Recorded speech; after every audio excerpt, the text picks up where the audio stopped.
మీరు మంచిగా నజరేసిండ్రో లేదో పతొక్క రాష్ట్రంలో పతొక్క పార్టీ మమ్మల్ని గెలిపిస్తే అమ్మలక్కలకు ఆర్టీసీ బస్సు పిరి అని హామీలు ఇచ్చడే కాదు అమల్లో కూడా పెడుతున్నాయి. కర్ణాటక, తెలంగాణ, ఆంధ్రప్రదేశ్, ఇప్పుడు కేరళం అంటే పుక్కట్ల బస్సుల తిరిగే ఛాన్స్ వస్తే మా వాళ్ళు అస్సలు ఇడిసబెడతలేరన్నట్టు. ఏకాన ఛార్జీ లేకుండా ఏటంటే అటు పోవచ్చు కదా. మరి కేరళంలో కొత్త సర్కార్ వచ్చిన ఫస్ట్ నాడే ఆడోళ్లకు ఆర్టీసీ బస్సుల 0 టికెట్ అని డిసైడ్ చేసిండ్రబ్బా. వడచేరి, దామోదర మేనోన్, సతీశన్ ఎన్నయాన్. ఇక ఇయాల్టికెంచి కేరళం ముఖ్యమంత్రి సతీశన్ సారు గవర్నర్ రాజేంద్ర అర్లేకర్ గారు ప్రమాణం చేపించిండు.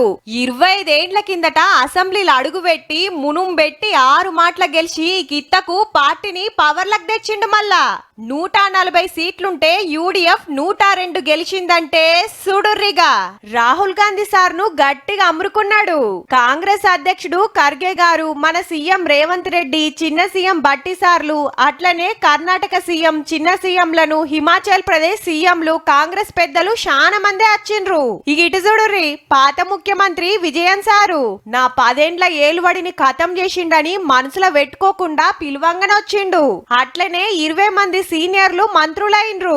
5 రాష్ట్రాల్లో ఎలక్షన్లు పెడితే తతిమోళ్ళంతా ముందే ప్రమాణం చేసిండ్రు గాని ఎవరికి సీఎం పదవి ఇయ్యాలనో కాంగ్రెస్ హైకమాండ్ డిసైడ్ చేస్తానికి మస్తు టైం పట్టిందన్నట్టు. తెలంగాణ, కర్ణాటక, హిమాచల్ ప్రదేశ్ తర్వాత 4వ రాష్ట్రంలో కాంగ్రెస్ పవర్లకు వచ్చినట్టు. అండ్లా 3 దక్షిణ భారతం కెంచే ఉన్నాయి. మళ్ళా